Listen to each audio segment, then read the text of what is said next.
शिव महापुराण की कथा कहती है कि 33 कोटि देवताओं का निवास भगवान शंकर के शिवलिंग में है। तुम जब शिवलिंग पर जल चढ़ाओगी तो सारे देवताओं को जल चढ़ाओ।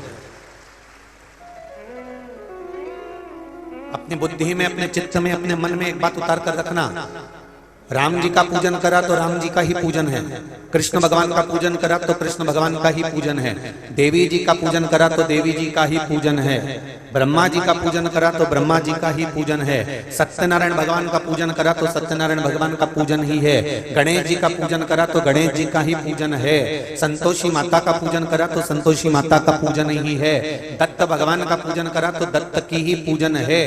पर केवल इनकी पूजन अगर हम कर रहे हैं तो इनकी पूजन मान्य है, पर अगर हम शंकर भगवान की पूजन कर रहे हैं तो कोई देवता तुम्हारे सामने है नहीं है, पर शंकर की पूजन करने से सारे देवताओं के पूजन का फल हमको प्राप्त हो जाता है।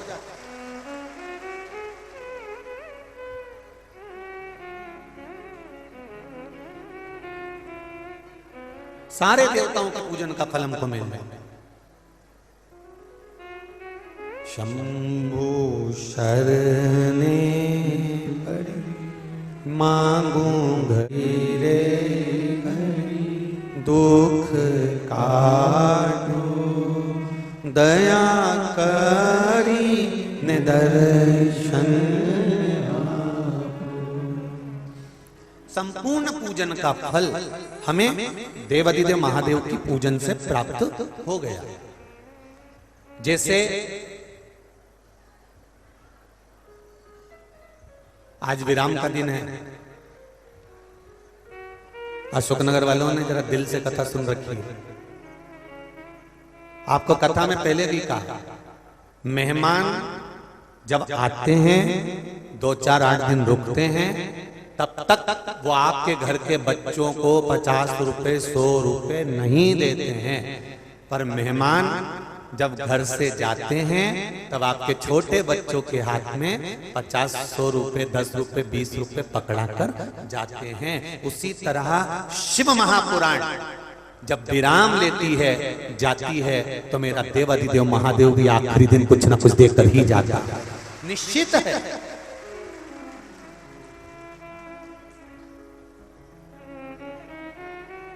निश्चित ये तो भाग्य है आपका, अशोकनगर वालों का ये भाग्य है। और अशोकनगर के आसपास में जितने गांव, जितने नगर, जितने क्षेत्र, जितने शहर जो भी बसे हैं, उनका भाग्य है।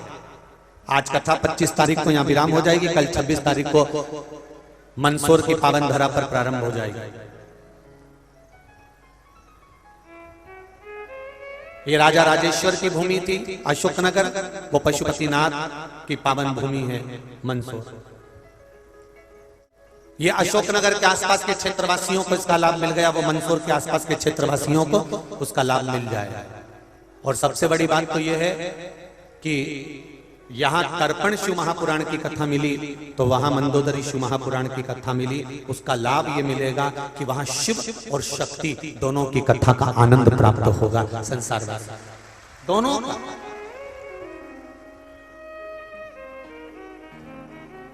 जैसे जाते जाते मेहमान कुछ दे गए, उसी तरह मेरा शंभु, मेरा ओघड़ी, मेरा दयालु, मेरा दातार, मेरा कुबेर भंडारी, मेरा शिव, मेरा ओघड़ी, ये कोई साधारण नहीं, ये भी कुछ ना कुछ देता है।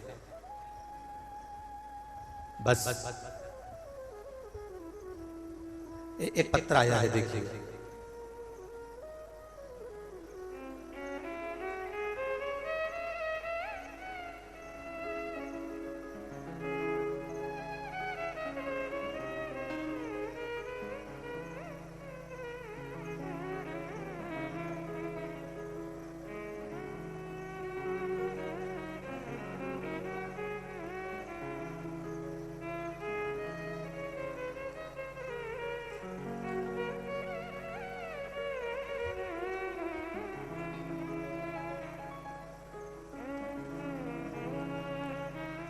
शंभु शरणे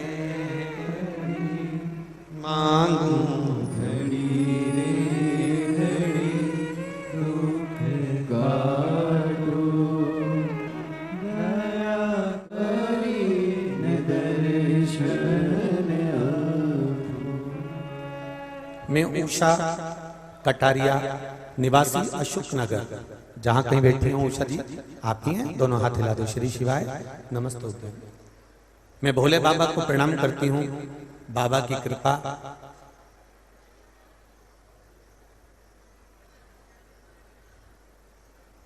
मैं किराए के मकान का किराया भी 2013 को मेरे पति को हार्ट का बड़ा ऑपरेशन हुआ, इसी कारण मेरा मकान दुकान सब थे, सब बिक गए। मेरी माँ हमारा खर्चा चलाने के लिए रुपए बेचती थी। गुरुजी मैं बहुत ही दुखी थी। भोले कौन सी परीक्षा ले रहे हैं समझ नहीं पाई। 20 साल से जल तो मैं रोज ही चढ़ा रही थी, पर पता नहीं था कि जल चढ़ाने का नियम क्या था, पर कुछ ज्ञात नहीं था। कैसे जल चढ़ाया जाए, कैसे शिव को रिझाया जाए, समझ में नहीं आया। कभी मंदिर जाती, कभी नहीं जाती, कभी पहुंचती नहीं पहुंचती, बस चली जाती। गुरुजी एक दिन मंदिर में श्री शिवाय श्रीवास्तव भाभी जी मिली और उन्होंने बताया, गुरुजी सीहोर वालों की कथा सुना करो। आपकी कथा सुनकर ही सीखा है कि बेलपत्र काली मिर्च का महत्व गुरुजी कैसे करना चाहिए। मेरे पति के कंधे पर बहुत दर्द आ गया और उनको शिवजी पर काली मिर्च चढ़ाकर उसका प्रयोग करा, उनका दर्द ठीक हुआ। फिर गुरुजी मैंने पशुपतिनाथ का व्रत किया और मेरे बेटे के लिए मैंने ये व्रत करा था। भगवान से प्रार्थना करी कि बाबा कुछ नहीं मिला पर आपका करो, और पशुपति व्रत कर कर मैंने बच्चे के लिए जैसे ही उसकी पढ़ाई और नौकरी के लिए करा, बाबा की कृपा ऐसी हो गई कि उसको ये पढ़ाई भी पूर्ण होकर और बाबा की कृपा से उसको नौकरी भी बाबा की कृपा से प्राप्त हुई है। श्री शिवाय नमस्तुभ्यं। गुरुदेव अब मेरे भोले बाबा ने मेरा हाथ पकड़ लिया और धीरे धीरे धीरे धीरे अब मैं संभलना प्रारंभ हो गया। श्री शिवाय नमस्तुभ्यं। बैठिए। हर हर महादेव। कृपा किसको कहते हैं? शिव तत्व किसको कहते हैं? आप दिल से, हृदय से, चित्त से, मन से भगवान को एक बार रिझाना, एक बार पुकारना, एक बार उससे दिल की बात कहना, सुनेगा। मैंने तेरे ही बंसी, तेरे ही भरोसे हवा बिच उड़ती जावांगी, बाबा डोर तो छठी नामे कटी जावांगी। भोले मैं तेरी पतंग, शंभो मैं तेरी पतंग, हवा बिच उड़ती जावांगी, बाबा डोर तो छठी नामे कटी जावांगी। बड़ी मुश्किल से नाल मिलिया मैनू तेरा गवारा है, ओ बाबा तेरा गवारा।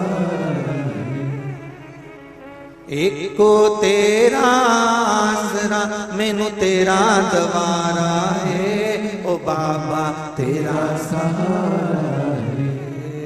जो कट गई ना सतगुरु, जो कट गई ना सतगुरु, तो मैं लुटी जावांगी, बाबा डोर हमको छड़ी नामे कटी जावांगी। भोले मैं तेरी पतंग, शंभो मैं तेरी पतंग। ये बड़ी मुश्किल से मिला।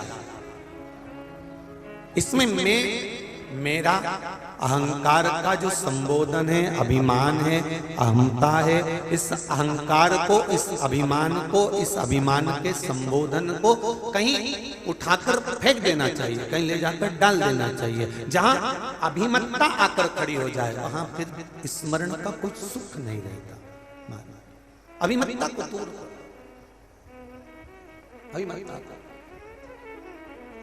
कितना सुंदर लिखा है महाज्ञानी प्रखंड, विद्वानों में विद्वान श्री देवाचार्य जिनके एक शिष्य हुए श्री महेंद्र नाथ जी महाराज। एक बार महेंद्र नाथ जी अपने मित्रों के साथ में गुरुकुल में पढ़ने वाले सभी शिष्यों के साथ बैठे हुए थे, और जब महेंद्र नाथ जी बैठे हुए थे तो महेंद्र नाथ जी से किसी ने प्रश्न किया।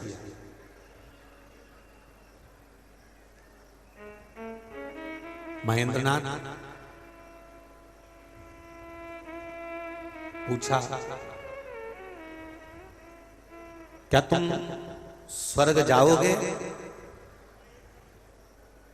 एक विद्वान गुरु के शिष्य से यह पूछा जा रहा है, क्या तुम स्वर्ग जाओगे? महेंद्र नाथ जी ने कहा, मैं जाएगा तो स्वर्ग जाऊंगा। क्या बोला? मैं जाएगा तो स्वर्ग जाऊंगा। इतने में शिष्यों को थोड़ा सा गुस्सा आ गया। शिष्यों ने कहा, बताओ कितना अहंकारी है, कितना अभिमानी है। हम पूछ रहे हैं महेंद्र नाथ क्या तुम स्वर्ग जाओगे, और महेंद्र नाथ कह रहे हैं कि मैं जाएगा तो स्वर्ग जाऊंगा। अब ये समझने वाले की विचार धारणा है। कहने वाला व्यक्ति कुछ भी कह देता है, ये समझने वाले के ऊपर है कि वो समझता क्या है। आपने तो अच्छा कहा, पर समझने वाला व्यक्ति, उसकी सोच, उसका विचार। दूध निकालने वाले ने दूध निकाल कर रख दिया, अब आप उसको सोने के पात्र में रख रहे हो, चांदी के पात्र में रख रहे हो, तांबे के पात्र में रख रहे हो, कि मिट्टी के पात्र में रख रहे हो, कि किसी दोने में रख रहे हो, ये आपके ऊपर है। कथा कहने वाला, प्रवचन देने वाला, ज्ञान उपदेश देने वाला अपने विचार तुम्हारे सम्मुख में रख देता है। अब सोच, बुद्धि, चित्त ये तुम्हारा है कि तुम उसको किस पात्र में रख रहे हो। अगर आप सोने जैसे हो तो गुरु की वाणी को आप श्रेष्ठता में निकाल लोगे, और अगर आपकी बुद्धि, आपका चित्त मट्टी जैसा है तो आप उसमें से केवल मट्टी ही ढूंढ लोगे, उसमें से स्वर्णता नहीं निकाल सकते, उसमें से अच्छा नहीं निकाल सकते।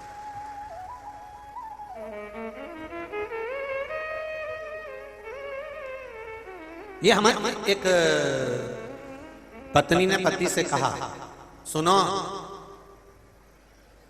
बाथरूम में कपड़े पड़े हैं, धो दोगे क्या? पत्नी ने पति से कहा, बाथरूम में कपड़े पड़े हैं, धो दोगे क्या? और इतना कहने के बाद पति चुप हो गया। पत्नी ने थोड़ी देर बाद कहा, धो दोगे तो ठीक है, नहीं तो मैं आके धो दूंगी। अगर धो दोगे तो ठीक है, नहीं तो मैं आकर धो दूंगी। अब पति की बुद्धि, फिर वही वाली बात आ गई कि स्वर्ण का पात्र है कि चांदी का पात्र है कि तांबे का पात्र है। पति समझ गया कि इसने कहा है कपड़े धो दोगे क्या, धो दोगे तो ठीक है, नहीं तो मैं आकर धो दूंगी। पति उतने में समझ गया ये कपड़े धोने की बात नहीं कर रही है, बाद में मुझे धोने की बात कर। स्वर्ण पात्र और मिट्टी पात्र में अंतर है। अब उसने क्या कहा था और इसने क्या समझाई उसके ऊपर। कहने वाला व्यक्ति ने कह दिया, आप क्या समझ रहे हो, आपकी वृत्ति क्या है, आपकी सोच क्या है, आप क्या निकाल रहे हो उसमें से, आप क्या धारण कर रहे हो उसमें से, ये आपके ऊपर।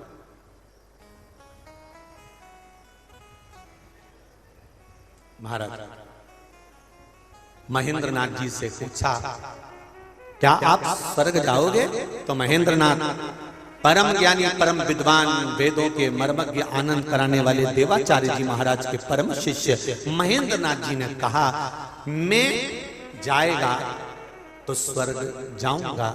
ये बात शिष्यों को अच्छी नहीं लगी और समझे तो है नहीं, और गुरु जी के पास पहुंच गए। गुरुदेव गुरुदेव, गुरु जी बैठे हुए थे, स्मरण कर रहे थे। इन्होंने कहा, महेंद्र नाथ को बहुत अहंकार आ गया, हमने एक प्रश्न करा था गुरु जी, क्या तुम स्वर्ग जाओगे? तो महेंद्र नाथ ने कहा, मैं जाएगा तो स्वर्ग जाऊंगा। अब बताओ, ये कोई फालतू की बात नहीं होगी।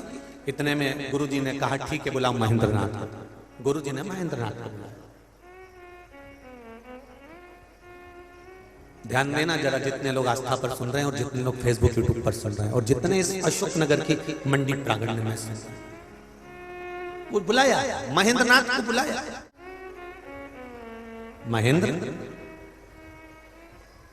आपसे प्रश्न किया गया था क्या आप स्वर्ग जाओगे? तो आपने क्या जवाब दिया? महेंद्र नाथ कहते हैं गुरुदेव, मैं जाएगा तो स्वर्ग जाऊंगा, इतना सा मैंने बोला है गुरुदेव, इसके सिवाय मैंने कुछ नहीं बोला। अब मेरे शब्द को ये गलत विचार में ले जाए, चाहे मेरे शब्द को अच्छी जगह पर ले जाए।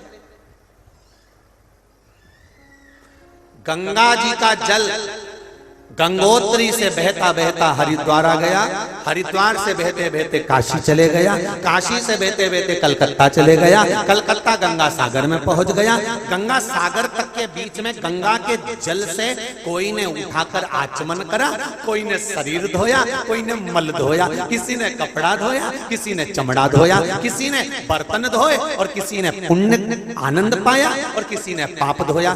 गंगा ने विचार करा कि मेरे जल से क्या कर रहे हो? गंगा का काम था बहना, वो बहती चली जा रही है, अब उसमें कोई चमड़ा धोए, आचमन करे, चाहे संध्या करे, चाहे स्नान करे, चाहे बर्तन धोए, चाहे मल धोए, चाहे पाप करे, चाहे पुण्य करे, गंगा अपनी अविरलता में बह रही है। अब समझने वाले को चाहिए कि ये गंगा का जल है, इसमें से हमें पुण्य लेना है, इसमें पुण्य कमाना है, इसमें पाप नहीं करना है, इसका जल आचमन करना है। ये गंगा का जल है, इसमें दीप विसर्जन करना है। ये गंगा का जल है, इसका स्मरण करना है। ये गंगा का जल है, हमें मंत्र जाप करना है। जो अच्छा व्यक्ति होगा वो जल को देखकर हाथ जोड़ लेगा, पुण्य कमाने का प्रयास करेगा, और जो पापी होगा उसने विचार करा मुझे सोच कर्म के लिए जाना है, इसी जल से मैं सोच कर्म कर लेता हूँ, इसमें अपने पाप धो देता हूँ, इसमें वस्त्र धो देता हूँ, इसमें ये कर देता हूँ, इसमें थूक देता हूँ, इसमें कुल्ला कर देता हूँ।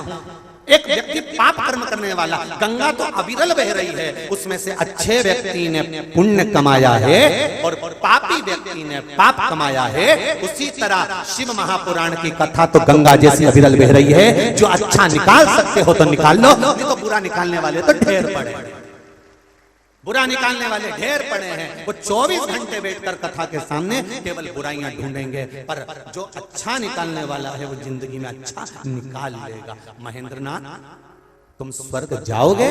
महेंद्र नाथ ने कहा गुरुजी, मैंने सुना और मैंने ये कहा है कि मैं जाएगा तो स्वर्ग जाऊंगा, तो इसका मतलब क्या है महेंद्र नाथ? तब गुरुजी के सामने महेंद्र नाथ ने कहा गुरुदेव, मैं जाएगा स्वर्ग व्यक्ति तब जाता है जब उसका मैं मतलब अहंकार, मैं मतलब अहंकार।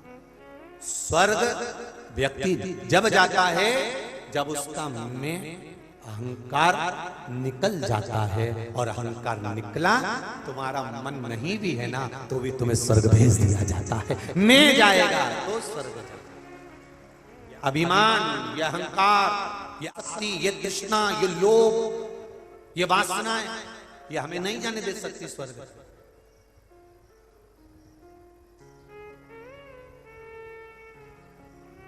कुछ अच्छा निकालिए, कुछ अच्छा निकालने का प्रयास करिए।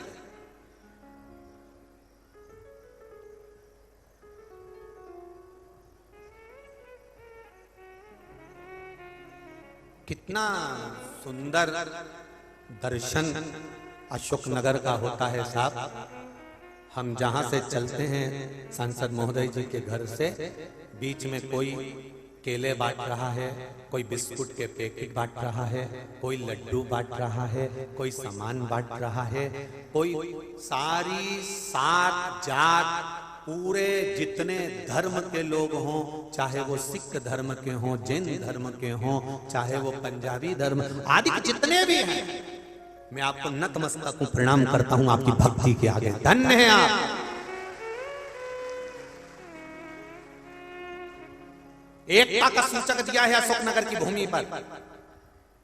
कहीं दिगंबर जैन, कहीं श्वेतांबर जैन, कहीं सिख समाज, कहीं ब्राह्मण समाज, कहीं क्षत्रिय, कहीं वैश्य, कहीं शूद्र, हर तरह का व्यक्ति, एक छोटे से छोटे तबके का भी व्यक्ति, एक छोटे से छोटे जीव भी सेवा में लगा हुआ है। हम रात को भी देख रहे थे, हम आए मिलने तभी भी हमने देखा, और दिन में जाते हैं आते हैं तभी भी हमने देखा कि वास्तव में समर्पण किसको कहते हैं, स्नेह किसको कहते हैं, वात्सल्यता किसको कहते हैं, यह अशोक नगर की धरा से सीखना चाहिए, यहाँ के पुण्यमय भूमि से सीखना चाहिए।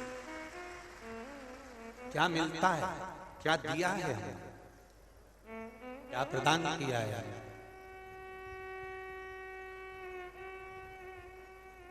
बहुत, और यहाँ के आदरणीय कलेक्टर महोदय, आदरणीय एसपी महोदय को भी मैं धन्यवाद दूंगा, एसडीएम को भी, कि क्या पुलिस प्रशासन की व्यवस्था और क्या चिकित्सा विभाग की व्यवस्था, मेडिकल की क्या दी है, उसके लिए आपको बहुत बहुत धन्यवाद। बहुत बहुत संभाला है पुलिस विभाग ने भी, चिकित्सा विभाग ने भी, बहुत बहुत सुंदर। नगर पालिका हो, नगर निगम हो, जो भी हो, यहाँ संभाला बहुत बहुत सुंदर। धन्यवाद। और जब अपने नगर में कोई धार्मिक आयोजन हो तो मेरा निवेदन है, जैसे आज आप सब सातों जात सारे धर्म एक हो गए हैं, जब अशोक नगर में कोई धार्मिक कार्य हो या अपने नगर में हो तो ऐसे एक हो जाना चाहिए, ऐसी एकता होना चाहिए। ये एकता का बिंदु है, ये सुख है। और जब सब एक हो जाएंगे तो किसकी सामर्थ्यता है फिर कोई आंख दिखा ले। 3 बेल, कितने बेल? 3 बेल जंगल में घूमते ठाठ से शान से, 3 बेल जंगल में घूमते हैं ठाठ से और शान से। शेर शिकार करने आता है और बेल उसको मारकर भगा देते हैं। शेर ने एक व्यक्ति से पूछा कि मैं बेलों का शिकार कैसे कर सकता हूं, ये तो मुझे मारकर भगा देते हैं। तो विद्वान था वो व्यक्ति, उसने कहा एक काम करो कि इन बेलों में आपस में झगड़ा करा दो। जब बेलों में झगड़ा हो जाएगा सब एक दूसरे से दूर हो जाएंगे, कोई किसी के साथ नहीं चलेगा। जब अकेला रह जाएगा तो कभी भी निपटा लेना। और उस शेर ने एक को बुलाया, उसको भड़काया कि तेरा भाई बेल ऐसा है, वो ऐसा है, वो इस धर्म का है, वो इस संप्रदाय का है, वो इस जगह का है, उसने ऐसा कह दिया, उसने वैसा कह दिया। अब बेलों में झगड़ा हो गया, कोई किसी के साथ जंगल में नहीं जाता, सब अकेले अकेले जाते हैं। पहला बेल जंगल में अकेला गया और अकेला गया तो उसका शिकार शेर ने करा। दूसरे बेल देख रहे थे, उन्होंने कहा कौन बचाए, अरे अभी तो लड़कर गया था, मेरा मेरा कर रहा था, अब जा अच्छा शेर इसको खाए। एक को बेल को शेर खा गया, दूसरा बेल फिर जंगल में गया, उसको भी खा लिया गया। तीसरा बेल फिर जंगल में गया तो शेर ने पूछा उस बेल से, बेल तुझे मालूम है कि तेरे साथ वाले ये भाई कैसे मरे हैं? बेल कहता है मैं तो जानता था कि ये तेरी चाल है कि इन सब धर्मों को, सब शास्त्रों को, सब तरह के सनातनियों को एक दूसरे से विभाजित कर दो, फिर एक एक करके निपटा दो। ये राजनीति तो पहले से चली आ रही है। अरे शेर, मैं समझ गया था, ये विधि में बैठ गया था और मैं जानता हूं कि अब मेरा भी शिकार हो जाएगा। तो अशोक नगर वासियों और जितने आस्था चैनल पर और फेसबुक यूट्यूब पर कथा सुन रहे हैं, सनातन धर्म में एक होकर रहना। तुम्हारा बाल बांका नहीं हो सकता, तुम्हारा कोई शिकार नहीं कर सकता। जब टूटोगे तो शिकार हो सकता। जब एक दूसरे के विरोध में खड़े हो जाओगे तो कोई तुम्हारा शिकार कर सकता है, पर जब तक एक बनकर रहोगे किसी की सामर्थ्यता नहीं है साहब।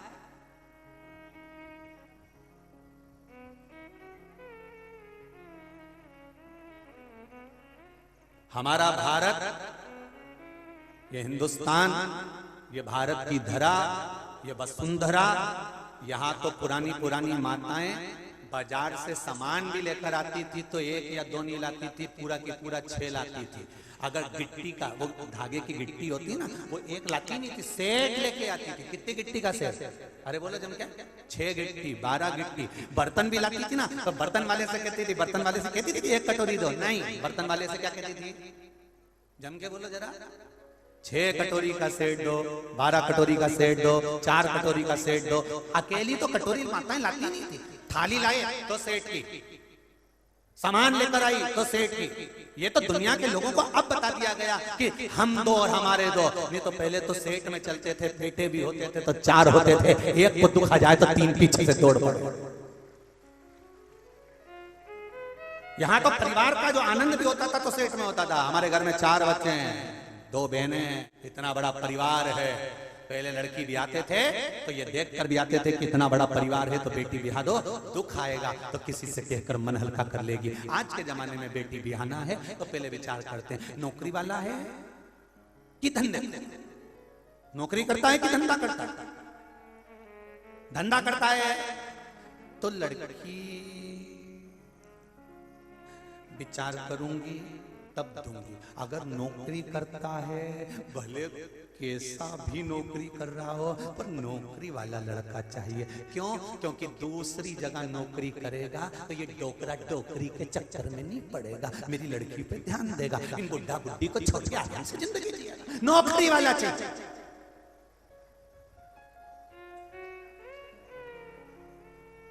और नौकरी वाला भी ज्यादा बड़ा परिवार नहीं चाहिए। सास ससुर हो, सास नहीं हो तो बहुत अच्छी बात है, सबसे ज्यादा दिक्कत तो इनसे ही है।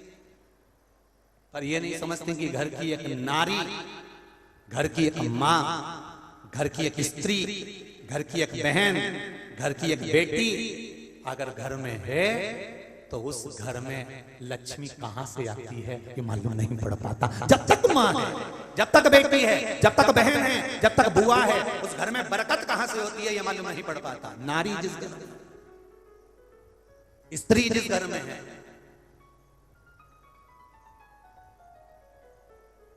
नारी तत्व को पहचानो तो, उसको जानो तो बहुत कठिन।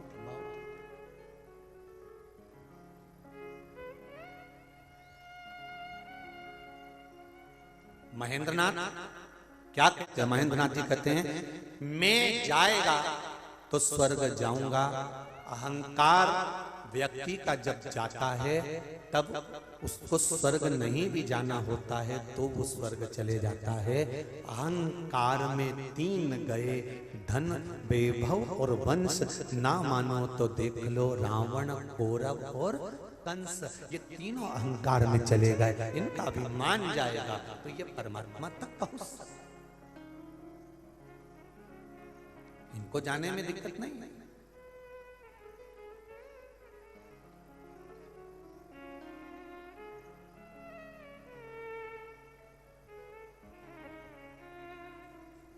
क्या मिला? कोई आपसे कहे शिव महापुराण की कथा में गई थी, 7 दिन कथा सुनी, पंडाल में 7 दिन तक पड़े रहे। हम रात्रि को भी आए थे और यहाँ पर जितने 10-12 हजार लोग जो रोज प्रतिदिन पंडाल के अंदर सो रहे हैं उनसे मिलने के लिए आए थे। तो हम ये विचार कर आपसे बात करने आए थे कि आपको क्या मिला। ये विश्वास कहता है इस व्यासपीठ का, जितनी जगह कथा करते करते आए हैं वहां भी फोन लगाकर पूछ लेना और ये पत्र इसका निर्णय देते हैं कि क्या मिलता है शिव महापुराण की कथा सुनकर।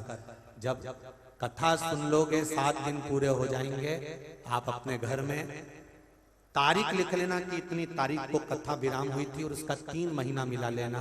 कुछ ना कुछ मेरा देव अधिदेव महादेव आपके यहाँ कर ही देता है, ये निश्चित है।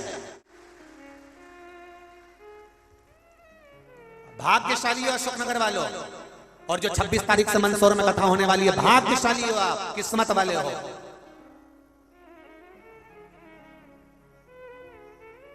लाखों लाखों लोग कल जितने पंडाल थे कहीं जगह नहीं, और आज भी पूरे पंडाल गाड़ियों की छतों पर लोग बैठे हैं, कहीं तानों पर चढ़ चढ़कर, सीलिंगों के पास में लोग चढ़कर बैठे हुए हैं। कहां जगह? कितना विश्वास होगा आपका, कितना भरोसा होगा आपका? ना तो यहाँ पर आपको कोई प्रसाद बांटा जाता है, ना आपको कोई पैसा देकर बुलाता है। केवल एक चीज के बल पर आप यहाँ आते हो और वो है शंकर जी के प्रति आपका विश्वास, उसके सिवाय कुछ।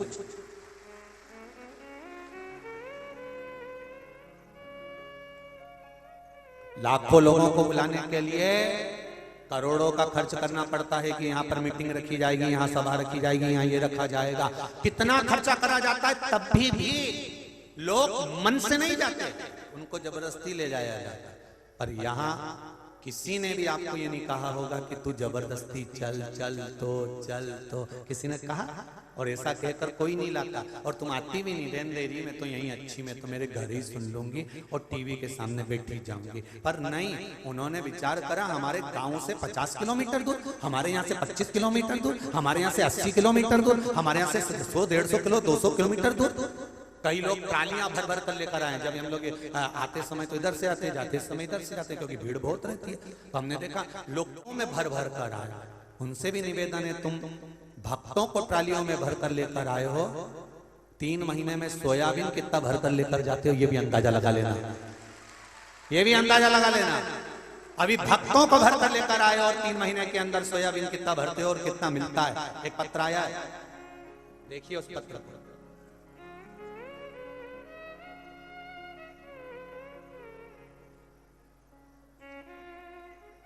पत्र भी जोरदार, इतना बड़ा है।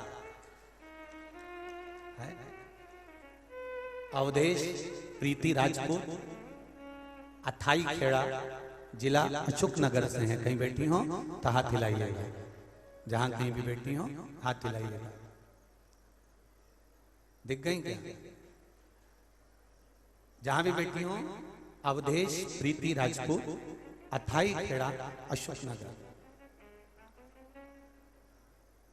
3 साल से कथा सुन रही हूं, जल का क्या महत्व है जान गई। 1 लोटा जल से क्या मिल सकता है ये मैंने पहचाना। काली मिर्च चढ़ाने से, चावल का दाना चढ़ाने से, मूंग चढ़ाने से, बेलपत्र चढ़ाने से क्या मिलता है मैं जानती। गुरुदेव परीक्षा में उत्तीर्णता के लिए मैंने जब भोपाल, यहां लिखा है, अपने बेटे को मैंने जब भोपाल भेजा तब उसे काली मिर्ची का उपयोग कराकर भेजा और भोले बाबा पर जल चढ़ाने को कहा। वह उसी उपाय को करके गया, तब उस परीक्षा में उत्तीर्ण हो गया और उसे भोपाल के कॉलेज में एडमिशन मिल गया। आज वो BHMS कर रहा है और उसकी 2री साल की पढ़ाई चल रही है। 8 अगस्त 2021 में जब आपने अष्टमी की पूजा बताई, अब हमारे यहाँ अथाई खेड़ा में इतना जल बरसा कि चारों तरफ जल की जल। तब मैंने इसी पूजा को करने की सोची, तो उसी दिन हमारे घर में भी पानी भर गया था। फिर हमें सारे दिन बाहर खड़े रहे और हमारी जो धनिया थी, धनिया लगाई होगी, वो धनिया रखी थी, वो सारी की सारी धनिया खराब हो गई। मन में आया कि गुरुजी ने तो उपाय बताया था और मालूम पड़े इतना पानी गिरा, पूरी धनिया 50 कुंटल धनिया खराब हो गई। गुरुदेव हम बड़े दुखी हुए। धनिया हमने सुखाया और सुखाकर मार्केट लेकर गए, तो ये मन में था कि इस धनिया की कीमत नहीं मिलेगी। पर गुरुदेव जब धनिया को मार्केट में लेकर गए और धनिया को मार्केट में रखा, जो अच्छे धनिया की कीमत नहीं मिल पाई, वो खराब धनिया की कीमत 3 गुनी प्राप्त हुई। ये शिव है। थोड़ी परीक्षा जरूर लेता है, थोड़ी बहुत परीक्षा लेने में पीछे नहीं हटता। और परीक्षा लेता है तो लोगों को लगता है अरे मेरा ये काम नहीं हुआ, मैंने ये करा था, ये हुआ नहीं। दुखी हो जाता है, मन अंदर से टूट जाता है। अरे शिव महापुराण की कथा कर रही है। अगर शंकर पर विश्वास है और 1 लोटा जल अगर शिव जी को चढ़ाया है, 1 बेलपत्र शंकर भगवान को समर्पित करी है, 1 चावल का दाना अगर आपने शंकर जी को चढ़ाया है, शिव जी को 1 बार मुख से श्री शिवाय नमस्तुभ्यम बोला है, तो भले थोड़ी परीक्षा लेगा और टूट जाओगे, पर ये निश्चित है तुम्हें बिखरने नहीं देगा, वापिस झोली भरकर आगे बढ़ा देगा। वो शिव है, वो शंकर है। ओ घड़ी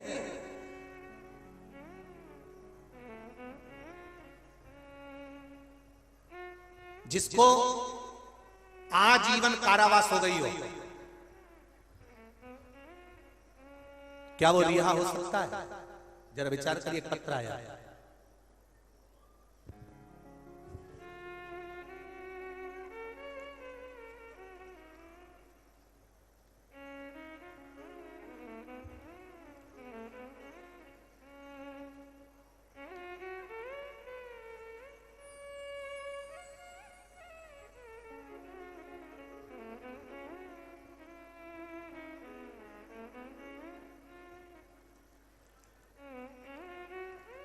मेरा नाम धनभाई कुशवाहा है, मैं जिला गुना मध्य प्रदेश की रहने वाली हूँ। कहीं बैठी हूँ तो हाथ हिलाई लाई।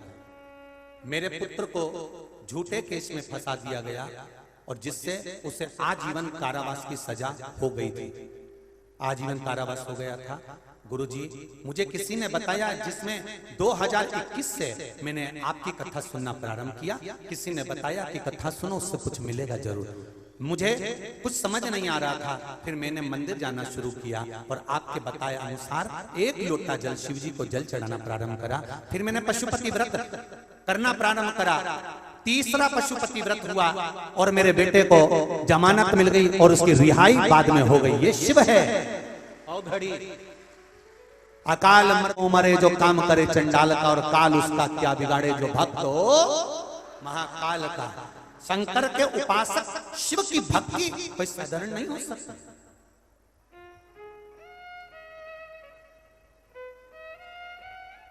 बहुत कठिनता से मिलती है मेरे देव अधिदेव महादेव की भक्ति। आज पूरा विश्व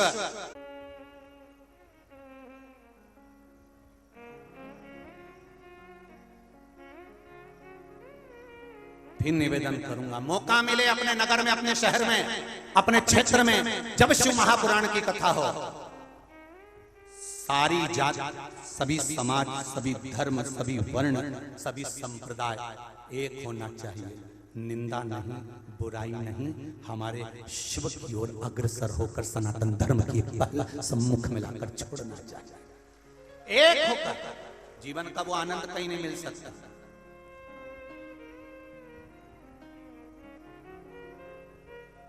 कल दिगंबर जैन समाज के लोग जो आए थे, उन्होंने एक बात बड़ी सुंदर कही। आदरणीय सांसद महोदय कृष्णपाल जी यादव जी से भी कह रहे थे, हमसे भी कह रहे थे कि ऐसा मजमा, ऐसा आनंद, ऐसी लीला, कह रहे थे हमारे 70 साल 75-80 साल हो गए, अशोक नगर में ऐसा आनंद जिंदगी में नहीं देखा जो आज देखे। ये आनंद मैं दिगंबर जैन समाज के सभी भाई बंधुओं को कहना चाहूंगा, ये आनंद आपके भीतर का, जब अंदर से आनंद आता है ना, तो सब में आनंद ही नजर आता है। ये निश्चित है, ये निश्चित। कोई धर्म किसी को तोड़ना नहीं चाहता, बस केवल हमारी बुद्धि, हमारा चित्त, हमारी वृत्ति तोड़ रही, उसको जोड़ना, जोड़ो। जहां शिव महापुराण की कथा होती है, होने वाली होती है, वहां पर पहले समस्याएं बहुत आती है। कोई अभी हम महाराष्ट्र में कथा करने गए तो परली बैजनाथ के जजमान सोमानी जी से पूछना कि उनकी आंख में आंसू भरे हुए थे। कथा नहीं होने के पहले इतना लोगों ने टॉर्चर कर दिया था कि ये ऐसा कर रहे हैं, वो वैसा कर रहे हैं, ये यूं हो गया, वो यूं हो गया। उसके बाद में कथा हुई हिंगोली में, मंडी प्रागण्य में। हिंगोली के अग्रवाल जी से पूछना, उनकी आंखों में जल भरा हुआ था। गुरुजी कथा के पहले इतना डिप्रेशन हो गया, इतना टेंशन हो गया। खरगोन पे पूछिए, अभी सालासर जी में कथी थी, दिल्ली के जजमान ने कथा कराई जैन परिवार में, उनसे फोन लगाकर पूछिए कितना डिप्रेशन, कितनी चिंता, कितना टेंशन। कोई उनको कुछ कहे, कोई गुरुजी को कुछ कहे, कोई आयोजन को कुछ कहे। यहां भी कथा हुई तो हो सकता है प्रारंभ में तकलीफें और आई, ऐसा नहीं है। हमारे सीओर तक सूचना पहुंच गई थी कि गुरुजी आपकी कुछ वीडियो चल रही हैं, कहीं किसी का कुछ चल रहा है, कहीं किसी का कुछ चल रहा है। हमने एक ही बात हमारे कार्यकर्ताओं को कही, आप चिंता मत करिए, एक बार मेरे देव अधिदेव महादेव जहां बैठ जाते हैं, मन का जो मोटाव है सब समाप्त हो जाता है और सब आनंद हो जाता है। और अभी ये कथा समापन होगी, मंदसौर में चालू हो जाएगी, और मंदसौर में भी क्रम कहीं ना कहीं कुछ ना कुछ, जब तक कथा चालू नहीं होगी तब तक विधर्मी कहीं ना कहीं भले कुछ रूप में आग लगे, पर आग लगाकर सनातन धर्म को तोड़ेंगे कि जुड़ ना जाए, इकट्ठे ना हो जाए, सारी माताएं, सारे पुरुष, सारे बच्चे, सारी नवयुवक बेटा बेटी एक जगह पर ना आ जाए। इसलिए विधर्मी लगे कि इनको तोड़ा जाए, नवयुवक बेटियों को तोड़ा जाए, नवयुवक बेटों को तोड़ा जाए। चालू हो जाएंगे वहां पर। और आगे फिर काशी में है, वहां पर भी फिर भीकन गांव वालों का कल फोन आया था, गुरुजी बड़ा टेंशन, कोई कुछ कहता, कोई कुछ कहता, कुछ लोग हर कोई डालते रहते हैं। हमने कहा डालना, तुम शिव है, घबराना नहीं है। विधर्मी लगे पीछे, और तुमसे ज्यादा विधर्मी तो हमारे पीछे लगे रहते हैं कि कैसे बस महाराज को किसी भी तरह से नीचे करा जाए। तो इनको ये समझ में नहीं आती कि महाराज के पंडित प्रदीप मिश्रा के पिता ने चने का ठेला लगाया है। चने के ठेले को हम स्कूल पढ़ते थे और धक्का के पान चुराए लेकर जाते थे। मैं साइकिल के पीछे बिस्कुट के पूड़े बांधकर, माचिस के डब्बे बांधकर एजेंसी का सामान घर घर देने जाते थे। जब पंडित प्रदीप मिश्रा के पिता ने चने का ठेला लगाया है, पंडित प्रदीप मिश्रा चम्मच चांदी की मुंह में रखकर पैदा नहीं हुआ है। उसके घर में तो स्टील के बर्तन नहीं थे, तो मिट्टी के दिए में मेरी मां ने दूध पिलाया है, वापिस पी लूंगा। डरने वाला नहीं हो विधर्मियों से, जो ये सोचकर बैठे हैं कि इसको डरा देंगे। मंदोदरी क्यों लिखा, तर्पण क्यों लिखा, ये क्यों लिखा, वो क्यों लिखा। टेंशन मत जीना, मिट्टी के दिए में दूध पीकर बड़ा हुआ हूं और चने का ठेला धकाकर पिता के साथ काम किया है। वापिस चने का ठेला लगा लूंगा और सनातन हिंदू धर्म के लिए जीऊंगा, कभी गलत नहीं। बड़े बड़े मठों में बैठकर भगवा कपड़ा ये मत विचार करना कि महाराज डर जाए। विचार को छोड़ दीजिए महाराज। आपको एसी के कमरे पसंद है, हमको जमीन पर रहना पसंद है। कल भी आया था, कल मेरा मन हुआ कि भंडारे का भोजन करना। एक मेरे पंजाबी भाई सरदार भाई खड़े हुए थे, भोजन प्रसाद लंगर का दे रहे थे। तो भी सब कह रहे थे चलो भीड़ ज्यादा पर आदत पड़ी है ना। हम तो बचपन में भी क्योंकि नहीं था तो भंडारे का इंतजार करते थे। हमारे सीहोर में गुरुद्वारा था तो वह लंगर खाने चले जाते थे। उसमें क्या दिक्कत है? संपूर्ण सनातन धर्म एक है, संपूर्ण। वहां भोजन करने चले जाते थे, नहीं माना, सब गाड़ी में बिठाने लगे, फिर भी नहीं माना तो चले गए अंदर। हमारे ये सरदार भाई थे, उनसे हमने थोड़ा सा चावल दाल मांगा, खाते खाते गाड़ी में बैठ गए। ये आनंद कहाँ मिलेगा साहब, कहाँ मिलेगा? तुम चांदी की थाली कहाँ में खाना खाना पसंद करते हो, हम मट्टी के अंदर बैठ कर भी दाना निकाल कर खा लेते हैं।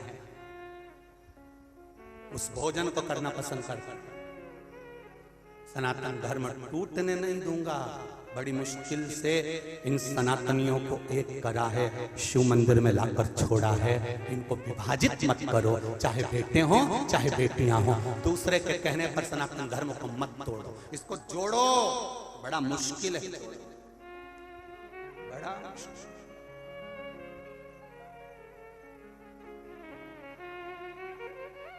फिर वही बात, उठो जवान देश के वसुंधरा, ये देश है पुकारा, ये देश है पुकारता,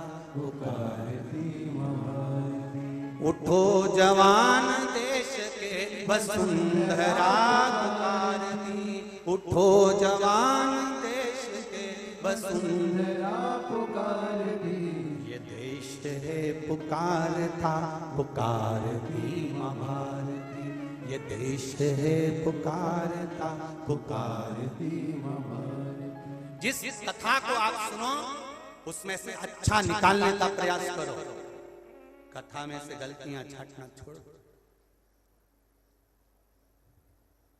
विचार करना छोड़ दी। हाथ उठा दिया, आगे आगे 80 साल की बूढ़ी अम्मा बैठी थी, उसने हाथ नहीं उठाया। महाराज जी ने पूछा क्यों रही अम्मा, तो स्वर्ग नहीं जाएगी? बूढ़ी अम्मा धीरे से डंडा टेक के उठी और 4 दांत थे बूढ़ी अम्मा के, बाकी के सब जड़ ही गए थे। और अम्मा बोली महाराज जब ये सब की सब स्वर्ग चली जाएगी तो मेरा अशोक नगर तो वैसे ही स्वर्ग बन जाएगा। क्योंकि 24 घंटा झगड़ा करती, 24 घंटा लड़ाई करती, दिन भर क्लेश मचाती, तो इनको स्वर्ग जान दो महाराज, मैं तो मेरे मोहल्ले को स्वर्ग बना लूंगी। ये गई, शांति हुई और स्वर्ग बन गया। अब स्वर्ग कहाँ है? स्वर्ग किस जगह पर है? जहां तुम्हारे हृदय में शीतलता हो, जहां तुम्हारे हृदय में शांति हो, जहां तुम्हारे हृदय में नम्रता हो, जहां तुम्हारे हृदय में करुणता हो।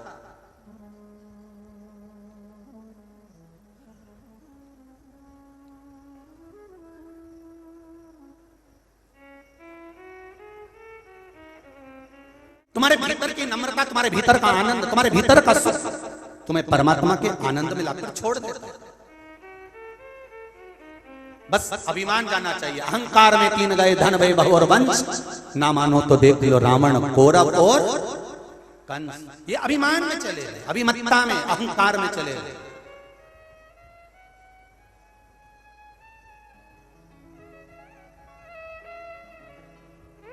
जिसने जिंदगी में झुकना सीख लिया उसका अभिमान अपने आप समाप्त हो जाएगा।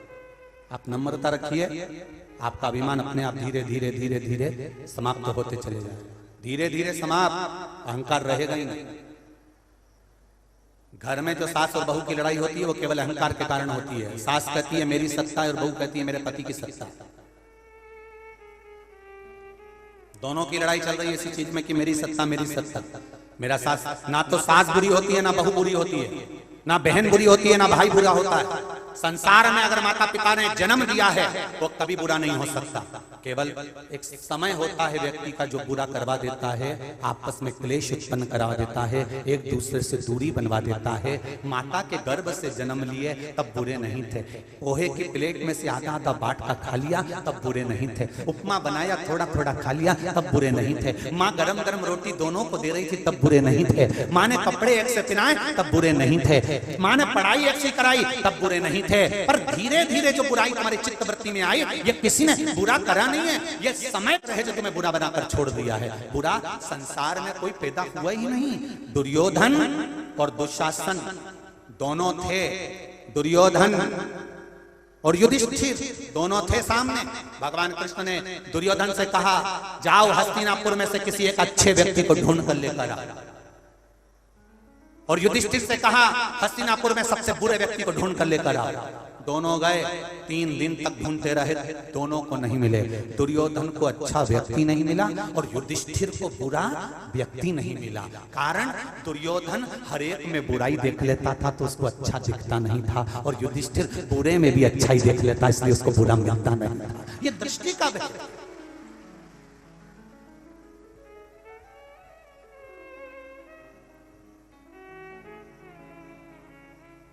ये दृष्टि का भेद है। आप अच्छा ढूंढोगे तो आपको अच्छा मिलेगा। कथा में से अच्छाई छाटोगे तो अच्छाई मिल जाएगी। कथा में से बैठकर दिन भर बुराइयां छाटते रहोगे तो बुराइयां मिल जाएगी। दिन भर बैठकर बुराइयां छाटेंगे तो बुराई मिलेगी। और बुराई छाटने वाले थे तो भगवान राम ने भी बुराई छाट ली। जब राम जी महाराज ने गिद्धराज जटायु का अंतिम संस्कार करा तो वहां पर खड़े हुए कई लोगों ने मन में सोच लिया बताओ इनका पिता राम राम राम राम कहकर मर गए तो उनका अंतिम संस्कार नहीं करा और दूसरे का करते फिर। जब राम जी को नहीं छोड़ा जीजी अशोक नगर वाली, तो तुम्हें और हमें छोड़ेंगे दुनिया के लोग? कौन छोड़ेगा? राम जी ने जटायु का अंतिम संस्कार करा था और राम जी से पूछा कि तुमने जटायु का अंतिम संस्कार करा, तुम्हारे पिता तड़प तड़प कर मर रहे थे, राम राम कहकर मर रहे थे, उनका अंतिम संस्कार क्यों नहीं करा? राम जी कहते हैं ये समझने वाले को चाहिए। कहने वाले ने तो कह दिया कि दूसरे का अंतिम संस्कार करते फिर रहे हैं और खुद का पिता मरा हुआ बड़ा है, उनका अंतिम संस्कार नहीं करा। राम जी ने कहा समझने वाले को चाहिए। दशरथ जी के तो ढेर पुत्र हैं जो अंतिम संस्कार कर सकते हैं, पर जटायु का कौन सा पुत्र था जो अंतिम संस्कार करता? इसलिए राम ने करा है, इसलिए राम ने करा है। समझने वाला अच्छा ही निकल सकता था पर उसने वहां पर भी बुराई की। दुनिया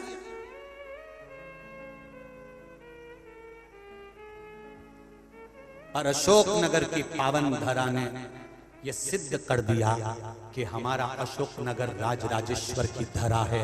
यहाँ शिव और शक्ति दोनों विराजमान हैं, जहाँ सुख ही सुख है, जहां बुराइयां नहीं देखी जाती अच्छाई देखी जाती है, हर व्यक्ति में अच्छाई ढूंढी जाती है। ये वो अशोक नगर की पावन है, साधारण नहीं है। केवल अच्छाइयां ढूंढने में पूरा अशोक नगर रहा। आगे बढ़कर सेवा, प्रेम, समर्पण। जहां प्रेम है वहां भक्ति है और जहां शिव है वहां शक्ति है। कहा मंथन के समय पर विष निकला, विष के पहले 5 गौ माता प्रकट हुई। विष निकलने के पहले 5 गायों का प्रागट्य हुआ। पहला नंदा, दूसरी सुभद्रा, तीसरी सुरभि, चौथी सुशीला, 5वीं बहू। ये 5 गाय विष निकलने के पहले प्रकट हुई। कारण क्या है? गौ माता का प्रागट्य, गौ माता का प्रकट होना। किस लिए, किस कारण से गौ माता प्रगटी है? मंथन के समय पर ये गौ माता क्यों प्रगटी है? इसका प्रकट होने का कारण किस लिए? शिव महापुराण की कथा कर रही है। थोड़ा ध्यान देंगे, अपने पूर्वजों का स्मरण, पितरों का स्मरण करते हुए, जितने लोग आस्था पर सुन रहे हैं, जितने लोग फेसबुक यूट्यूब पर सुन रहे हैं, और जितने पावन प्रागण्य में मंडी प्रागण्य के अंदर अशोक नगर में श्रवण कर रहे हैं, हृदय से श्रवण। गौ माता के प्रागट्य का कारण केवल इतना था कि जिस समय संपूर्ण ब्रह्मांड, संपूर्ण संसार जब विषयों से घिरा रहे, उस समय पर मात्र गौ माता के शरीर का एक रोम मृत्यु लोक के जीवों का कल्याण करता है। कितना? केवल एक रोम, केवल एक रोम जीवों का कल्याण करता है, केवल एक। और जब एक रोम जीवों का कल्याण करने वाला होता है, एक रोम भगवान की भक्ति को धारण करने वाला होता है, तब उस समय पर गौ माता, जिस समय पर विष निकला, और विष निकला और इतना भयंकर हलाहल विष, जरा विचार करिए, इतना हलाहल विष जिसको देखकर देवता भी घबरा रहे थे, देवता भी पीने को तैयार नहीं थे। सारे देवताओं के पास में विष गया, पर देवताओं ने नहीं पिया। आखिरी में सारे देव उस विष को लेकर तुरंत देवाधिदेव महादेव के पास पहुंच गए और शिव जी के पास पहुंचकर कहा कि बाबा ये विष आया है, आप पी लीजिए। शंकर कौन? घर के सबसे बड़े। शिव कौन? घर के देव, आदिदेव, महादेव, जो घर के सबसे बड़े।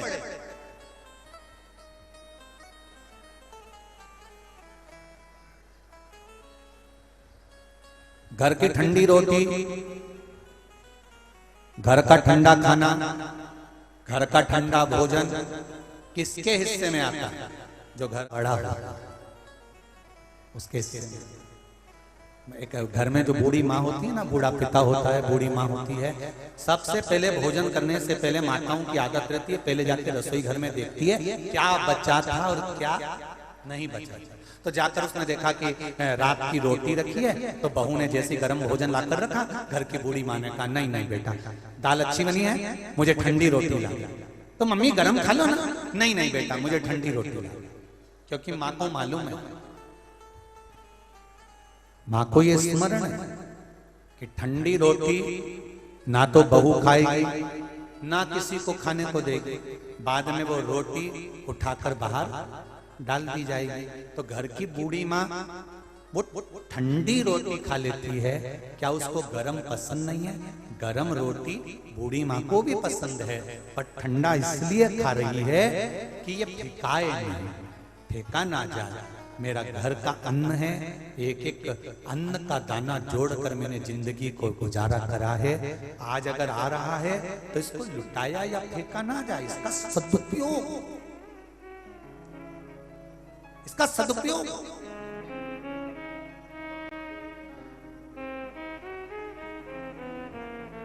क्या विष, क्या अमृत? क्या शंकर भगवान को अमृत नहीं चाहिए था?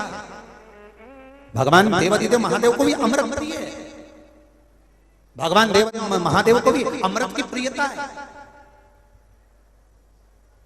अमृत की प्रियता महादेव को है।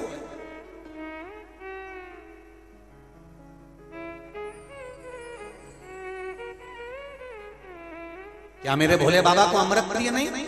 अमृत प्रिय है। माता पार्वती जी ने देवाधिदेव महादेव से कहा, सारे देवता अमृत पी रहे हैं और तुम्हारे लिए विष ला कर रख दिया। शंकर भगवान कहते हैं मैं घर का बड़ा हूं, इसलिए मुझे विष पी कर चलना पड़ेगा, थोड़ा संभल कर चलना पड़ेगा, सबको लेकर चलना पड़ेगा। ये सबसे बड़ा ज्ञान शिव महापुराण का है। अगर भगवान आपको कुर्सी दे, पद दे, प्रतिष्ठा दे, बड़ा बनाए, तो सबको लेकर चलने का भाव रखिएगा।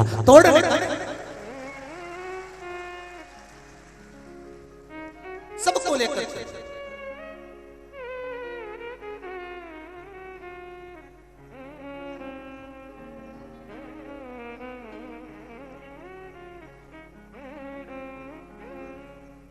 और जब सबको लेकर चलने का भाव आपके भीतर अपने आप प्रकट हो जाएगा, बहुत अच्छा लगता है कभी कभी देखकर सुनकर कि सब यहाँ सब एक जैसे एक जाजम पर बैठे हैं। यहाँ कोई वीआईपी नहीं, यहाँ सब जमीन पर बैठे, सब एक जैसे, कोई बड़ा नहीं कोई छोटा नहीं।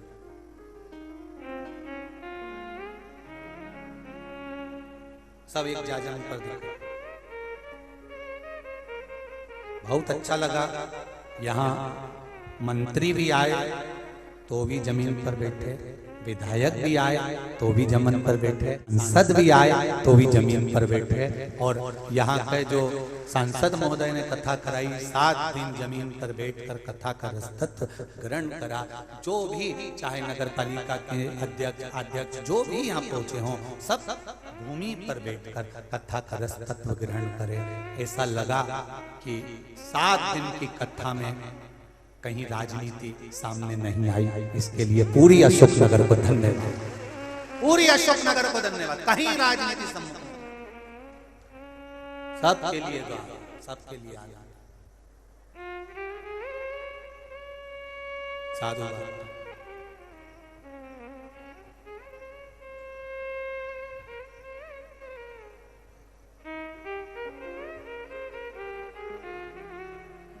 डॉक्टर कृष्णपाल जी ने कुछ नियम हमारे भी तोड़वा दिए। यहाँ पर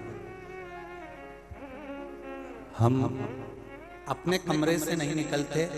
कथा, सत्संग, संध्या, उपासना, लाला की सेवा, महादेव की पूजन, छोटा शिव जो हमारे साथ हमारी बैग में रहता है उसकी भक्ति करना, रुद्राक्ष का जितना स्मरण कर सकते हैं उतना स्मरण करना, जितना बेलपत्र का स्मरण कर सकते हैं उतना उसका स्मरण करना, शिव नाम का जाप करना।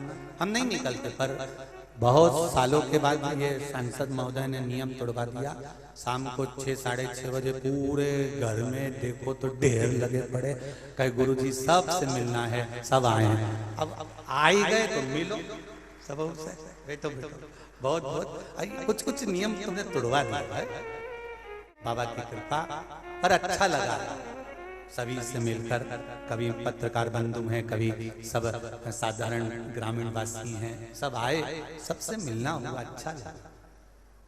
सबसे सबका प्रेम, चाहे प्रशासनिक लोग हों, चाहे सेवा के भाव वाले बेटा बेटी हों, सब ने खूब प्रेम से खूब आनंद लिया। भक्ति है।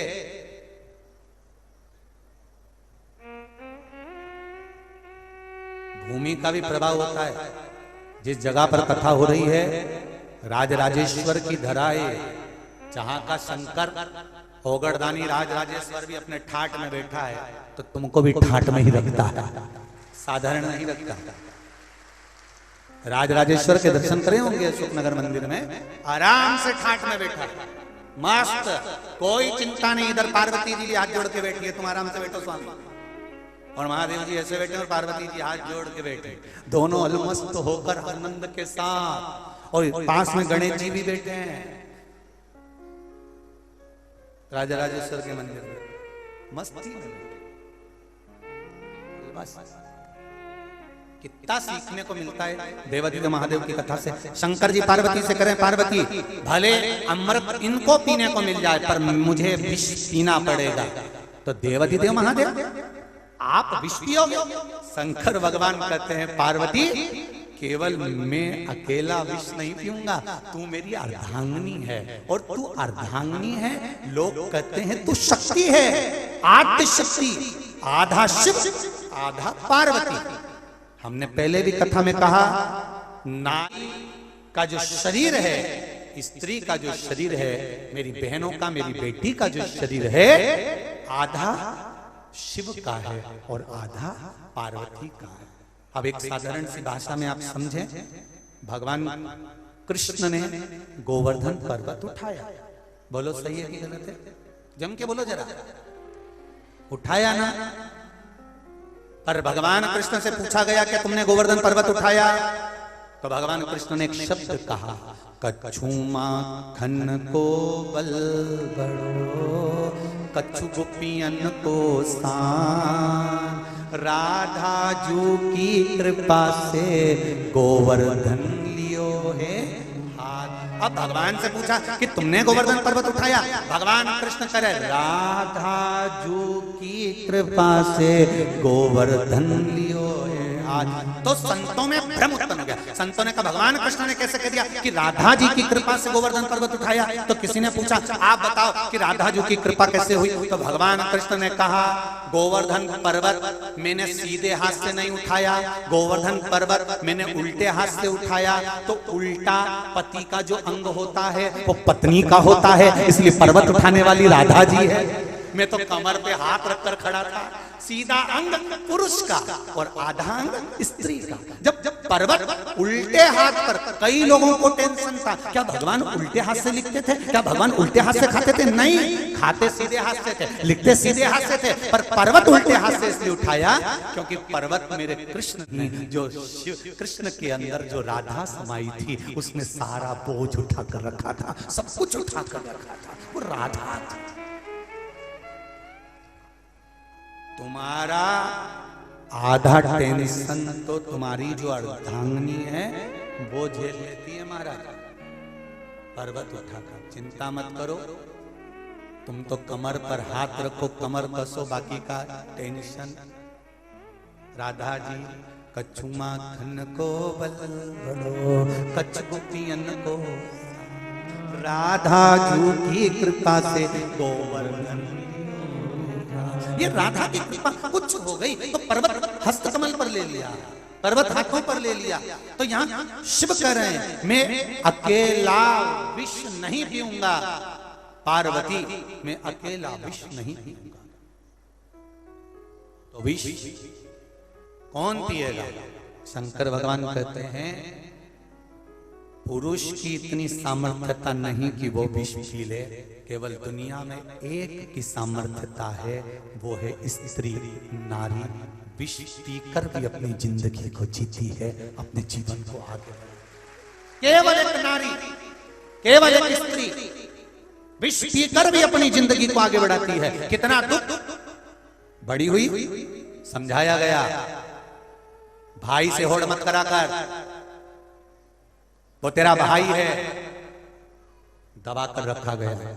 सही कपड़े पहनाकर भाई की होड़ मत कराकर, समझाते समझाते शादी कर दी तो वहां पर भी दबाव बना दिया गया। पति है तुम्हारा, सम्मान करा करो, होड़ मत करा करो, ज्यादा अपनी बुद्धि मत चलाया करो, शांति से रहा, घर में रहो।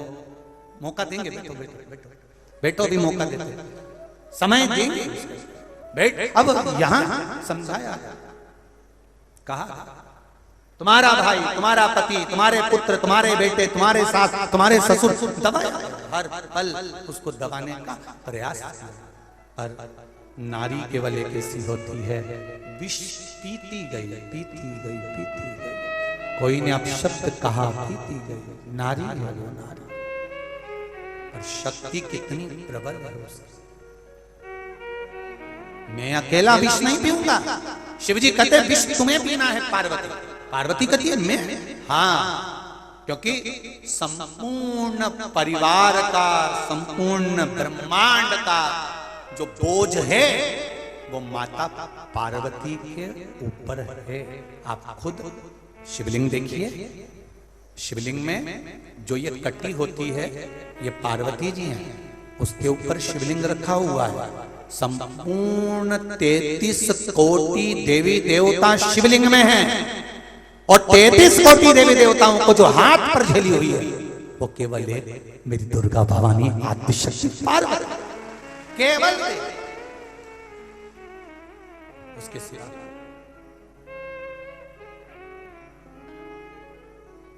विष तुम्हें, पार्वती जी बोली विष में? हाँ, शंकर भगवान ने तो आधार से लगाया था विष के पात्र को। शिव महापुराण की कथा कहती है विष के पात्र को आधार पर लगाया और पार्वती मैया कंठ पर जाकर बैठ गई और माता पार्वती ने विष पिया, विष धारण किया। शंकर भगवान विष नहीं पिए। शंकर भगवान ने तो केवल एक ही बार विष पिया था, जिस समय पूतना भगवान कृष्ण को विष पिलाने आई थी, अपने स्तनों में विष लगाकर पिलाने के लिए आई। और उस समय भगवान कृष्ण छोटे से, उन्होंने याद कर लिया, भोलेनाथ आओ। शंकर जी ने पूछा क्यों विष पीना है? पूतना आई है मुझे मारने के लिए। शंकर भगवान पार्वती से कैसे कहती जा। शंकर भगवान पहुंच गए, भगवान कृष्ण के गले में जाकर बैठ गए और बैठते से भगवान शंकर ने विष पी लिया, पूतना के स्तनों का विष। जब शंकर भगवान ने पिया, शिव जी को चक्कर आ गए और ब्रज रज में गोवर्धन के पास शंकर भगवान चक्कर खा के नीचे गिर गए। तो उस जगह का नाम चकलेश्वर महादेव पड़ गया। आज भी गोवर्धन परिक्रमा में चकलेश्वर महादेव। कौन कौन गया चकलेश्वर महादेव? करें दर्शन आप लोगों ने? गिरिराज जी की परिक्रमा करने जाओ तो बीच में चकलेश्वर महादेव पड़ते हैं। चकलेश्वर जहां चक्कर खा गए भगवान भी। कितने पति का जरा सा बीपी ऊंचा नीचा होता है तो पलंग पर पड़ा रहता है, और नारी का बीपी ऊंचा नीचा रहता है तो भी रसोई घर में काम करती रहती है। शक्ति है वो, आद्य शक्ति, जो विष पीकर भी अपने भीतर उतारने के बाद भी अपने जीवन को आनंदमय जी, वो नारी। आज किसी ने एक पत्र भेजा था, उस पत्र में लिखा था गुरुजी क्या मंदसौर में जो शिव महापुराण की कथा मिल रही है, उस कथा में हमें नवरात्रि के कुछ उपाय प्राप्त हो सकते हैं? बिल्कुल।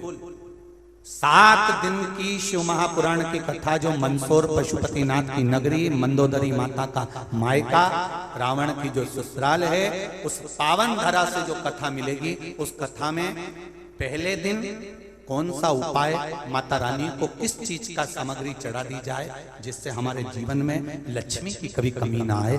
दूसरे दिन अगर शरीर में रोग आ गया, बीमारी आ गई, तो दूसरे दिन क्या चीज, उसको कथा के दूसरे दिन तीसरे दिन रोज प्रतिदिन का वर्णन उस कथा के माध्यम से कर दिया जाएगा। जिसके यहाँ संतान नहीं होती हो, जिसके यहाँ कर्जा बढ़ रहा हो, तो उसमें प्रतिदिन उसका वर्णन आए, आप उसका स्मरण करें, उसी दिन स्मरण करें, प्राप्त होगा। प्राप्ति का केंद्र आद्य शक्ति कंठ पर बैठ गई, विष का पान किया, मां विष का पान करी, कंठ पर बहुत पीना पड़ता है विष, बहुत। शिव जी का कंठ जला। पार्वती जी ने शिव जी से कहा कंठ में मैं बैठी हूं और जलन हो रहा है, एक काम करिए नाथ, जो गौ माता प्रकट हुई है, 5 गाय जो प्रकट हुई है, उन 5 गाय का दूध निकालिए, आपका अभिषेक करवाइए। शंकर भगवान का अभिषेक गाय के दूध से होना चाहिए। पर आज के जमाने में लोग गौ माता को ज्यादा नहीं रखते, भैंस माता को ज्यादा रखते हैं। किसी से पूछा कि तुम गाय क्यों नहीं रखते, तो कहा गाय पतला दूध दे, दूध कम देती है, भैंस दूध ज्यादा देती है और मोटा दूध देती है, तो उसमें पानी कितना भी मिला लो मालूम नहीं पड़ता। तो हमने कहा गाय माता और भैंस माता में अंतर तो है। अरे गुरुजी पूरा अंतर है, गाय का दूध तो 1 किलो 2 किलो 2.5 किलो इससे ज्यादा निकले ही नहीं, और भैंस का दूध तो एक बार मेरे 5 किलो।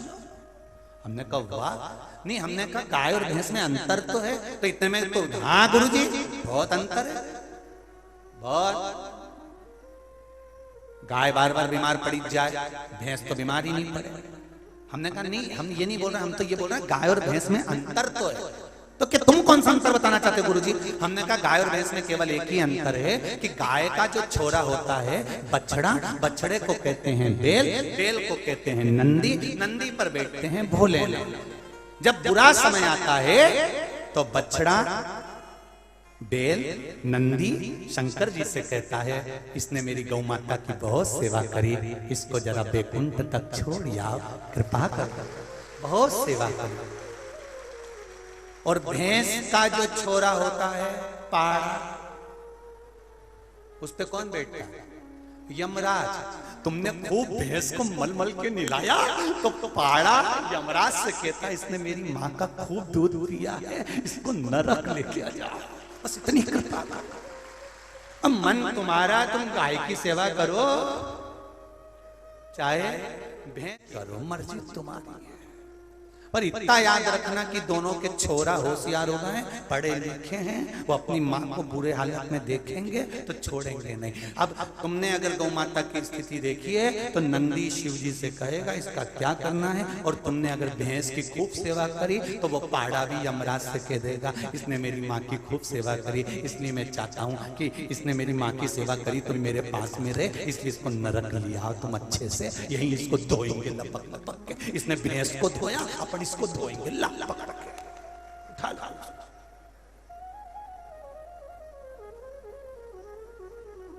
इसीलिए मालवा के संत श्री नागर जी महाराज कहते हैं गौ माता की सेवा करो रे, सेवा करो तो मेवा मिले। मात पिता की सेवा करो रे, सेवा करो तो जम के तो बोलो, सेवा करो तो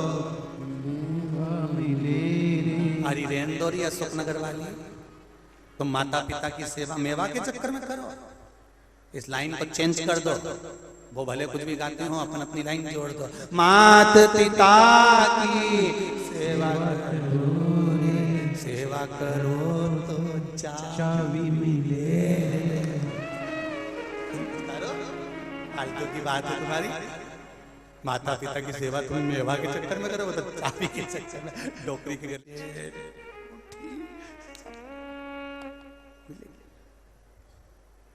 करो सेवा भाव से। समय आया, बहुला गाय का पुत्र मनोरथ दूध पी रहा और दूध पीते पीते मनोरथ के मुंह पर फेन आ गया। फेन उड़ा, उड़कर शिवजी पर गया। शंकर भगवान के पास में गया तो शिवजी को क्रोध आ गया कि ये झूठा फेन मेरे ऊपर आया। शिवजी खड़े हुए त्रिशूल को लेकर बहुला गाय के पुत्र मनोरथ को मारने के लिए। जैसे खड़े हुए, बहुला गाय ने देखा कि देवाधिदेव महादेव मेरे बेटे को मार देंगे। बहुला गाय ने तेज श्वास खींची, श्वास खींचकर शंकर भगवान को बहुला गाय ने अपने पेट में उतार दिया। शंकर भगवान बहुला गाय के पेट में जाकर बैठ गए। हाहाकार मच गया। शिवजी नहीं है, ओगड़दानी नहीं है, शंकर भगवान नहीं है। चारों तरफ ढूंढना ढूंढना ढूंढना चालू किया।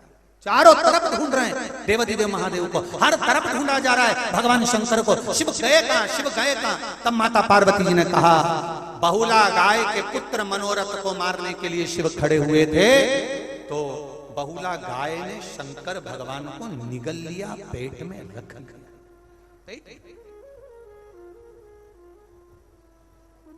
पेट में रखा। और बहुला गाय का पुत्र को मारने के लिए शिव आगे आए तो शंकर भगवान को बहुला गाय ने अपने पेट में रख लिया। क्या करा जाए? तब सारे देवताओं ने बहुला गाय की स्तुति करी, मां कृपा करी, शंकर भगवान को प्रकट करिए।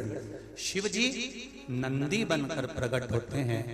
वचन मांगा गाय ने, भोलेनाथ वचन दीजिए कि आप पर अगर झूठी सामग्री भी चढ़ रही है तो आप क्रोध ना करें।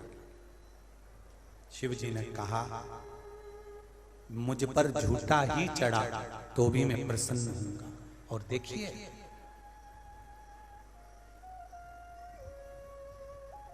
कितना सुंदर भाव कहा, तेरी सेवा में जल ले आई, उसे मछली भी झूठा कराई। शिव जी को जल चढ़ाया जाता है वो मछली का झूठा। तेरी सेवा में दूध ले आई, बछड़ा भी झूठा कराए। शंकर जी को दूध चढ़ाया जाता है। सनातन धर्म का नियम, गाय का दूध निकालने वाला पहले बछड़े को छोड़ता है, फिर गाय का दूध निकालता है। तो वो गाय का दूध भी झूठा है जो शिव जी को चढ़ रहा है, जल भी झूठा है, मछली का। तेरी सेवा में फूल ले आई, इसे भंवरा भी झूठा। तेरी सेवा में फूल लाई, उसको भंवरे ने झूठा कर दिया। जल लाई, मछली ने झूठा कर दिया। दूध लाई, बछड़े ने झूठा कर दिया।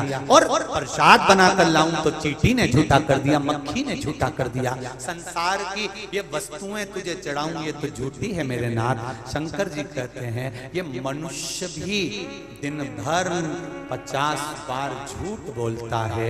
जैसे मैंने जल स्वीकार करा, दूध स्वीकार करा, मनुष्य अगर झूठ भी बोला है, शिव कहते हैं तो भी मैं उसे स्वीकार कर लेता हूं। ये संसार उसको स्वीकार करा मैंने, उसको स्वीकारा, उसकी स्वीकार। महाराज शिव कथा कर रहे हैं।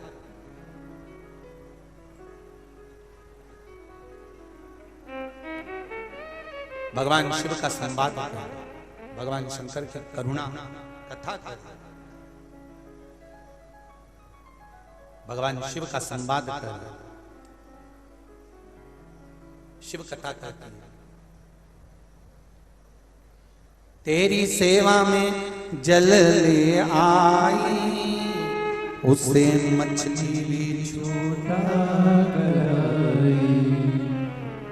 जल कैसे चढ़ाऊं भोले, कैसे महादेवा, भोले कैसे करूं सेवा।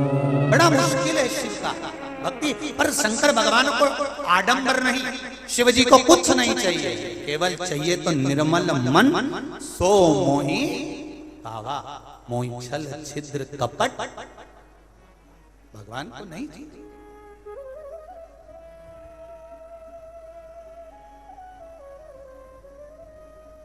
भक्ति वो भी अभी और वो भक्ति भी साधारण नहीं,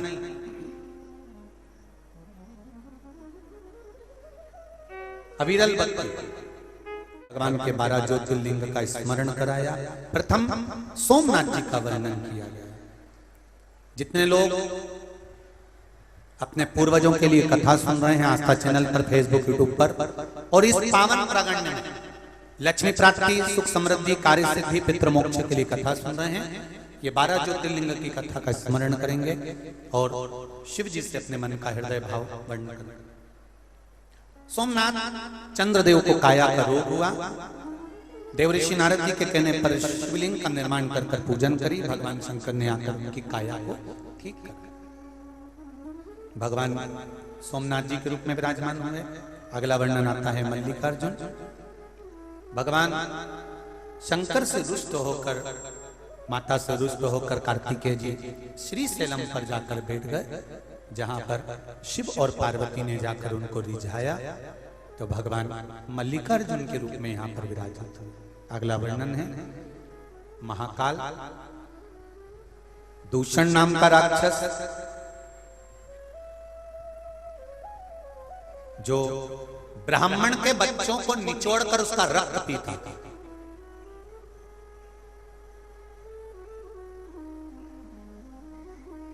अब दूषण नाम के राक्षस का संहार भगवान शंकर ने किया, पर दूषण नाम के राक्षस को वर था कि वो 84 रूप में बढ़ सकता।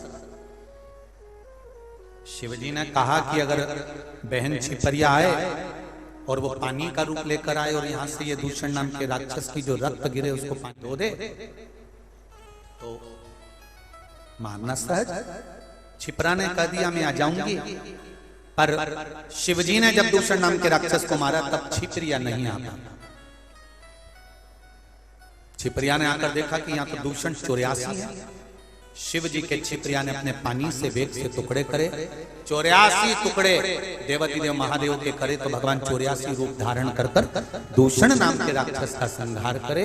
तो भगवान दूषण नाम के राक्षस का काल बन के प्रगटे, तो शिव जी का नाम यहाँ पर महाकाल हुआ। भगवान शंकर 84 रूप में उज्जैनी में निवास कर रहे, अवंतिका में निवास 84।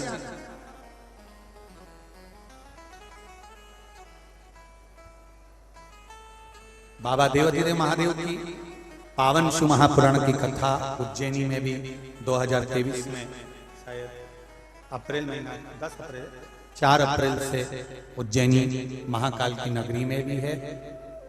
आप सब भी वहां अवश्य पधार कर कथा का रसतत्व ग्रहण करें और 84 महादेव की यात्रा दर्शन करें। अगला वर्णन आया है ओंकारेश्वर बिंद नामक पर्वत ने तप कर भगवान शंकर को यहाँ विराजमान करा। फिर वर्णन आया केदारनाथ नर नारायण ने तप कर भगवान शिव को विराजित करा। अगला वर्णन है भीमाशंकर कुंभकर्ण की धर्म पत्नी करकटी का पुत्र भीम, जिसने मंदिर देवालय तोड़ना प्रारंभ करा तो ने प्रकट होकर भीम का संहार करा। शिव जी का नाम भीमा शंकर। अगला वर्णन है काशी विश्वनाथ मनु शत्रुपा ने तप किया और तप कर मनु शत्रुपा भगवान शंकर को यहाँ प्राप्त किए हैं। भगवान शंकर मनु शत्रुपा के कहने पर यहाँ विराजमान हुए। काशी में भी 10 तारीख से 16 अक्टूबर तक, 10 से 16 अक्टूबर दोपहर में 1 बजे से 4 बजे तक गढ़वा घाट रोड मलिया रमना बाईपास विश्व सुंदरी पुल के नीचे वाराणसी काशी में भी शिव महापुराण की कथा 10 सितंबर से रहेगी बड़े आनंद के साथ। भगवान शिव काशी में विराजित हुए। अगला वर्णन है त्र्यंबकेश्वर गौतम बाबा पर गौ हत्या का दोष लगा। शिव जी ब्रह्मा और विष्णु को लेकर पधारे, बाबा त्र्यंबक के रूप में विराजमान हुए। अगला वर्णन वैद्यनाथ रावण को लघु शंका लगने पर शिवलिंग को नीचे रखा, भगवान वैद्यनाथ जी के रूप में विराजमान हुए। अगला वर्णन है नागेश्वर दारुक नाम के राक्षस के संहार के लिए भगवान नागेश्वर प्रकट हुए।